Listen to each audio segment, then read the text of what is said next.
Well, good morning, everyone. I want to start by saying that our government is aware and watching events taking place across the world today. We're monitoring the situation in Alberta closely, following the terrorist group Hamas and their calls for acts of violence around the world today. And we ask for peace and safety in these very troubling times. Now, to the news of the day. If you believe in fairness, common sense, and the sanctity of the Canadian Constitution, today is a great day. We are extremely pleased with the Supreme Court of Canada's decision confirming the unconstitutionality of the federal government's Destructive Impact Assessment Act. This legislation, also known as the No More Pipelines Act, but I've been calling it the Don't Build Anything Anywhere Act, is an existential threat to Alberta's economy. It is already responsible for the loss of tens of billions of dollars in investment and thousands of jobs across the country in many economic sectors. Today's ruling represents an opportunity for all provinces to stop that bleeding, rebuild investor confidence, and attract those jobs back into our economies. And today, I am pleased to say that Alberta is once again open for business. The court ruled that the Act and regulations are unconstitutional and reaffirmed that the primary jurisdiction of non-renewable natural resource development is the sole jurisdiction of the provinces. And the court also ruled that they do not apply to activities that primarily fall under provincial jurisdiction, including conventional oil and gas, oil sands, hard rock mining, and other similar non-renewable resource development. These are substantial wins for the protection of provincial rights in our Constitution. The legislation gives the federal government almost unlimited power to intervene in the approval of virtually any major project or in any part of the country and for any reason. Businesses agree with us. 6 other provinces, as well as First Nations, who joined as interveners, NGOs, and Canadians from across the country who made their voices heard. And today, so does the Supreme Court of Canada. And we will continue to fight against Ottawa's unfair overreach that continues with their uninformed and unrealistic electricity regulations and oil and gas emissions cap. They will damage our economy, they will stifle development, they will erode constitutional rights, and they will ultimately harm all Canadians by putting jobs at risk and making life more expensive. Alberta will simply not accept being handcuffed by Ottawa's unfair overreach with another blatant attempt to erode and emasculate the rights of constitutional authority of the provinces as equal and sovereign orders of government. Today's decision significantly strengthens our legal position as we work to protect Albertans and all Canadians from federal intrusion into our provincial jurisdiction, and we will continue partnering with willing provinces, First Nations, and other allies in fighting unconstitutional federal overreach using any and all legal means available to us, and this includes potentially introducing a motion under Alberta's sovereignty within a United Canada Act. I would like to thank the provinces, First Nations, business groups, NGOs, and others who stood with us and stood for all Canadians. I would also like to thank former Premier Jason Kenney, who tirelessly fought back against federal overreach during his term as Premier. I hope that Ottawa will learn from this mistake. Now today, Minister of Environment and Climate Change Stephen Guilbeault and Minister of Energy and Natural Resources Jonathan Wilkinson responded to this historic decision, upholding the rights of provinces to develop their resources. They tried to position this as a win. It is not. They confirmed their plans to bring legislation back to Parliament to amend it. Clearly, they simply aren't listening. Guilbeault does not seem to acknowledge how badly he lost. And Wilkinson, I heard him say that he hopes that this is the last time that we end up going to court. Well, there's one way to assure that. They need to drop their clean electricity regulations, and they need to drop their emissions cap. That will be the way that we can assure that we can come to the table and work together. The entire reason we ended up in the Supreme Court was because the federal government acted illegally. They ignored the provinces, they ignored the Senate, and they ignored the many partners who have opposed this unconstitutional law all along, and creating the uncertainty that led to the withdrawal of projects like Teck's Frontier Mine that would have brought $20.6 billion in investment and thousands of jobs across the country. Enough is enough. It is time for Ottawa to stop legislating in provincial jurisdiction and work with us on shared goals. And that's why we call on the federal government to learn from the Supreme Court's decision that their ongoing efforts to seize regulatory control over the electricity grid and natural resource sectors of the provinces is unconstitutional, and it's illegal. They do not have the right to thwart the economy, livelihoods, and future of any Albertans or any Canadians. Instead, we once again invite them to come back to the table in good faith and work with Alberta to align our mutual efforts on 2050 reductions targets for emissions and the development of our electricity grid and our world-class energy sector to make life better for all Albertans. We hope today's decision provides an opportunity for a reset in the ongoing federal-provincial discussions on these issues, because today we celebrate this important decision, and we will continue protecting our Constitution, responsibly managing our resources, protecting the environment, and making life better for all Albertans and indeed for all Canadians. Thank you, and I'd be happy to take questions. Thank you. We'll start off with questions here in the room. We'll go with one question, one follow-up. If you want to make your way to the mic. And Emma, you have the floor. That person was tall. Hi, Emma Graney with the Globe and Mail. Now, specific to the Impact Assessment Act, Ottawa is planning to rewrite the law, as they kind of have to do now. What do you want to say to the feds about what it should do now, what it should put in the Impact Assessment Act based on the ruling? Look, I recognize that the federal government has jurisdiction over cross-border projects. I recognize that even though we have our differences on things like cross-border transmission lines and cross-border pipelines, we would like to see more of those approved, but I recognize that is their constitutional jurisdiction, and we have never attempted to override or suggest that they don't have the right to make those kind of decisions. Where they went so wrong, though, is they presumed to step into our jurisdiction by trying to make decisions on major projects that fall completely 100% within Alberta borders, and which we have historically always had the right to make decisions over. So that's the part of the Act that needs to be removed. We'll continue to work with them on trying to get cross-border transmission and cross-border pipelines built, but they should not play cute on this. The federal government, or the Supreme Court of Canada, was very clear that the Constitution matters. The sections of the Act, Section 92, they should reread them again so that they can see that we have the exclusive jurisdiction over natural resource development and the exclusive jurisdiction over electricity development, and they should make sure that they honor that. And so when it comes to them, governments aren't known for moving super quickly sometimes. Are you concerned as a government at all that in resulting possible delays, because they are going to have to rejig some things here, and what that might mean for Alberta's economy, and what can you do as a provincial government to try and limit the impacts there on potential developments in Alberta? As I said, we're open for business. We'll ask for people who have been delayed in making project approvals or project submissions, start now, because we're going to approve them. We have the constitutional authority to do it, and they can bring their laws into alignment with what the Supreme Court has decided. But we have always contended that the Constitution matters, that our jurisdiction matters, and we're going to proceed full steam ahead. Thank you. And we'll go to next with the mic. Go ahead, Sean.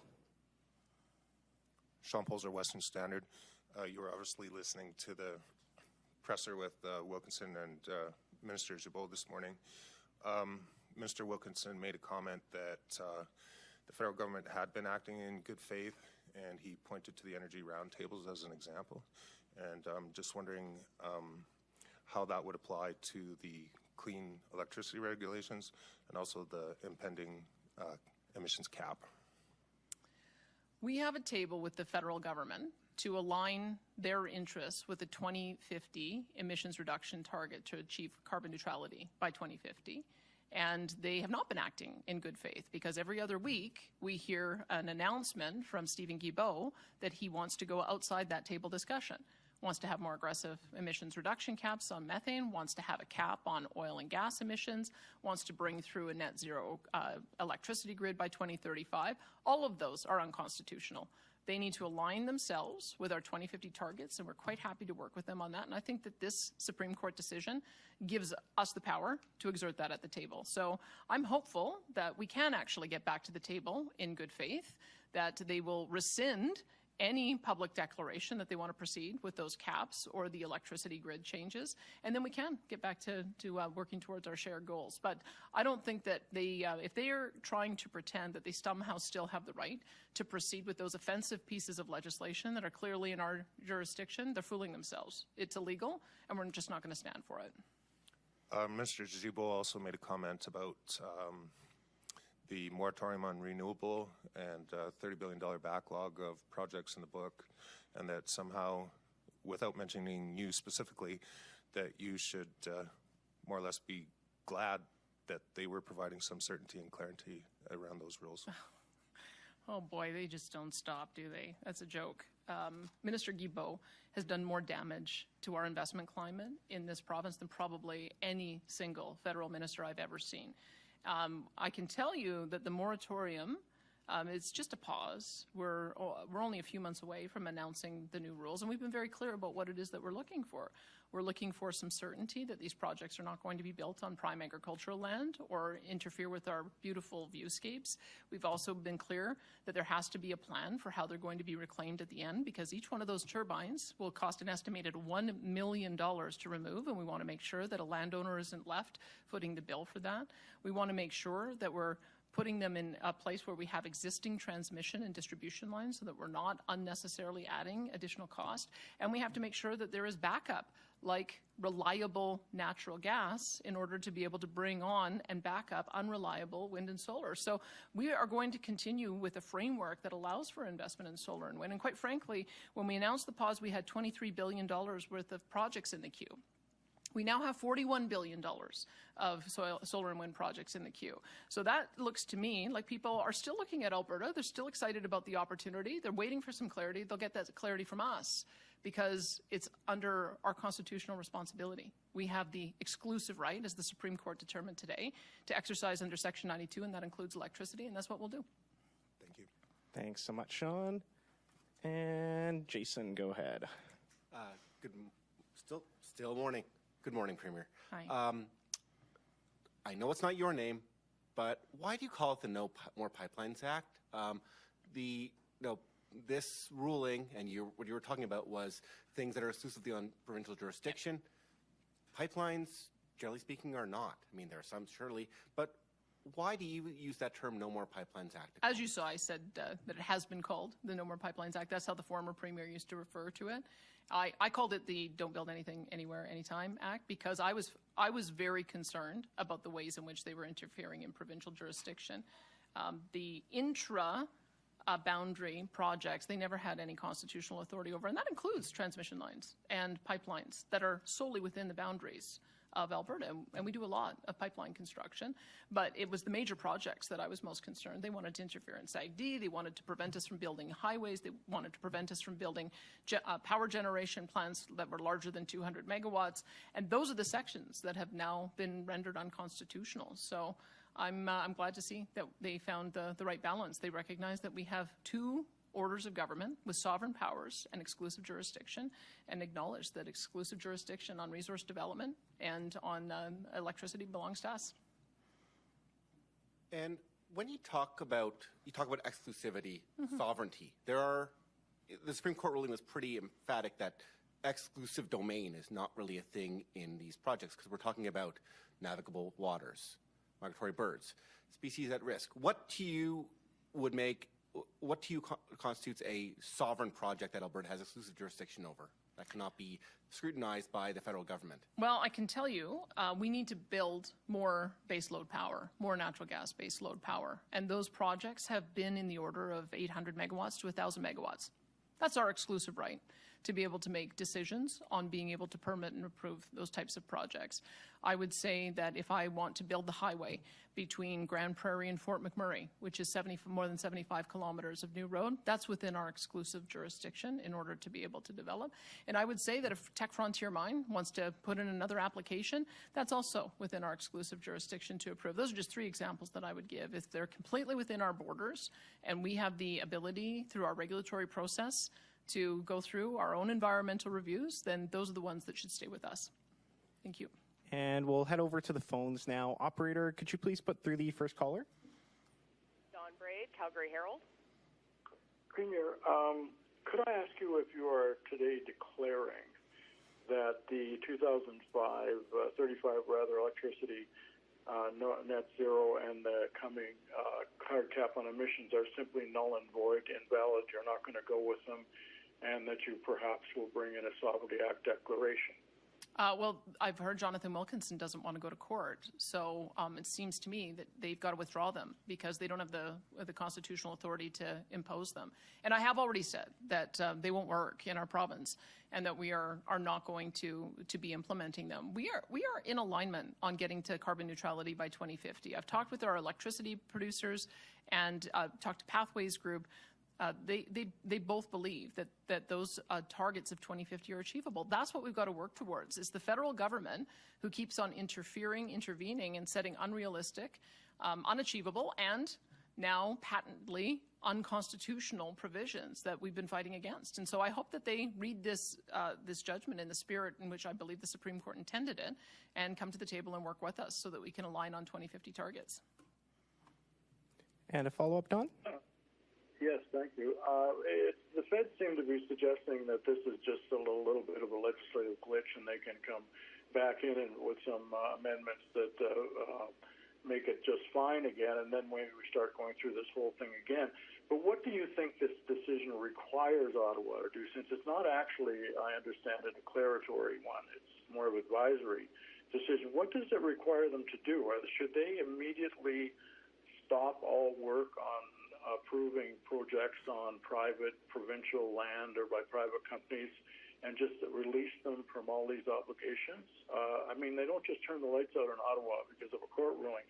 So what, practically speaking, does it mean, or should it mean, for people who've got projects in the works? Well, I think they need to remove the sections of the Act that are unconstitutional, that fall within provincial jurisdiction, and they can continue on the project's approval where they do have jurisdiction. They have jurisdiction over cross-border pipeline projects. They've got jurisdiction over cross-border transmission line projects. That's where they should focus their effort. But they should stop trying to micromanage our affairs in each province. So I think it's pretty clear what the court says is cross-border and therefore under federal jurisdiction, and what's completely within our boundaries, and therefore we take the lead on. Obviously, we have to work together on certain issues, navigable waters being one, but we also know from this court decision we've got the exclusive right to develop our resources, and that includes electricity, and we're going to be exercising that. Thank you. Operator, could you put through our next caller, please? Jasmine King, Global News. Hi there. With the UCP releasing their resolution for the AGM coming up in November, one of those policies includes obtaining the written consent of parents and guardians for changing the name or pronouns used by a student in school. Is the province prepared to use the notwithstanding clause to make this a law at all? Look, I support the grassroots process that our members are going through at the party. I'm really excited that we've got, I think now 2,100 or more delegates, so it's going to be a robust discussion. We'll watch that. And the policy process is one of the measures that our cabinet and caucus use in making a decision. But we also confer with stakeholders, and we also talk to Albertans. And so I want to see how the debate goes, and then we'll make some decisions once we see whether or not it passes. And did you have a follow-up, Jasmine? No, I don't. Thank you. Operator, could you put through our next caller here, please? Lisa Johnson, Edmonton Journal. Oh, hi. Thanks for taking my question, Premier. You've pointed out and you've argued here that this ruling essentially sets up these projects as being exclusively under provincial jurisdiction. But in the decision, the Chief Justice said very explicitly, and I'm going to quote here, he said, "The fact that a project involves activities primarily regulated by the provincial legislatures does not create an enclave of exclusivity," end quote. In other words, while he said he wrote that the legislation was overbroad, the ruling doesn't give immunity to the province from federal law. Can you respond to that? Well, look, I mean, I have responded to that with our 2050 target to get to carbon neutral. That's my acknowledgement that the federal government does have a right to set an overarching framework for the entire country as we try to reduce emissions. I'm being very proactive. I'm being very collaborative.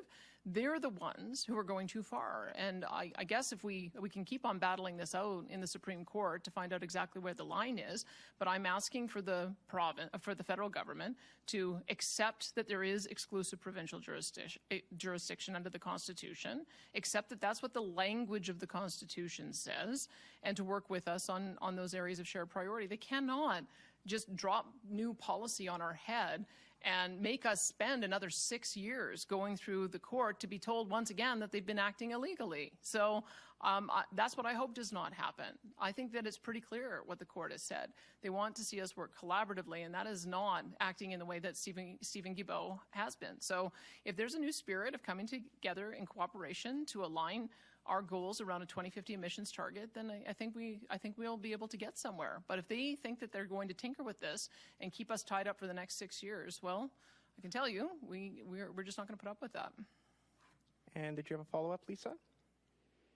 Thanks. Yeah, and you also mentioned today that you suggested the legislation is already responsible for the loss of tens of billions of dollars in investment. And you brought up the Tech Frontier Mine, which is an interesting example to me. Are you aware of any project that has been explicitly stymied or held up or canceled because of impact assessments under this legislation rather than just simple economic considerations? Well, of course, it's only been a couple of hours since we got the ruling down, so we can follow up with you on identifying projects. There have been many companies who've said that because they don't know if they can navigate through the regulatory process, that they've pulled the plug. I mean, that was the story that Energy East told us. They'd spent, I think, $10 billion on the project and couldn't see a way through to get to maybe $1 billion on the project, couldn't see a way through to get to the finish line. That's what happens when you have regulatory uncertainty. That's what happens when you just don't know if you're going to be able to get to a yes. And so I'd be happy to get our officials to follow up with you on projects that we think ended up either not going forward or got pulled because they couldn't figure out where the decision-making authority lay. Thank you. And but I can tell you this: we have almost zero projects in the queue for natural gas, and that to me is a direct result of the federal government interfering in our market and creating uncertainty about whether or not such projects would be able to go ahead. Under normal circumstances, we're a natural gas basin. We've got 12,000 megawatts of natural gas on our grid. Why in the world would I only have 41,000 megawatts of solar and wind in the queue and virtually no natural gas? That is absolutely underscoring why nobody wants to invest in natural gas in our province. That is 100% because of the uncertainty that the federal government created from this act. So how many of those how many projects would be there if they hadn't created that uncertainty? I don't know if I can calculate that, but I know it would be a heck of a lot more than zero that we have right now. And thank you. We just have time for one more quick question from the room, and then we'll be wrapping for today. You might want to bring in a motion in the House under the Sovereignty Act. Can you expand more on what that might look like, what it might entail, and what it incorporates? Yeah, it would be given that the Supreme Court of Canada has acknowledged our jurisdiction to develop our resources and our electricity, therefore, and then it would go from there. And it would be in direct response if the federal government decides to continue forward with their unconstitutional clean electricity regulations, their unconstitutional emissions cap, and their unconstitutional methane cap. So it falls in their court. Look, I don't want to do that. I would rather be collaborative. It's why when I spoke to the Prime Minister, my very first conversation, I said I was aligned with his 2050 target. It's why I asked him to wait until we did our own emissions reduction plan. We did. It's why I asked him to wait until we did abatement curves with S&P Global. We have that information. It's why I asked for us to have a joint table so that we could discuss these things, which we do. I've taken the initiative on all of this because I want to be collaborative. They want to be unilateral, and they've now just been told you can't do that. So I'm hoping that they are mindful of this court decision, that they respect it, and that they'll come to the table and work with us on shared goals. But what is it that the provincial government would not enforce under the guise of the Sovereignty Act? I mean, the Sovereignty Act isn't just saying this will not occur in our lands. It's about enforcement provincially of the law. So how would that, in that respect, anything you say about the Sovereignty Act regarding C69 or CER impact that? Are you talking about ASO will not be any part of it, or what? Explain that, please. We're going to build natural gas plants. That's sorry, explain that. Until you do, a lot of people will reasonably say that this is just bluster. How does it apply to provincial enforcement? You'll see, Jason. You'll see. I mean, We are going to assert our jurisdiction. We know we have a problem with our electricity power grid being unstable because it almost failed 8 times in the last year. We know that we need to bring on more natural gas, and we will do we will commission more natural gas, and it will be very clear that we have the constitutional authority to do that. And I suppose they can step in and say, no, you can't, and try to take us to a court again and drag this out for another 6 years. But I think the court ruling is pretty clear today. We are open for business. We have the ability to approve projects, and we're going to approve them. Thank you, and that's all the time we have for questions today. Thanks, everyone.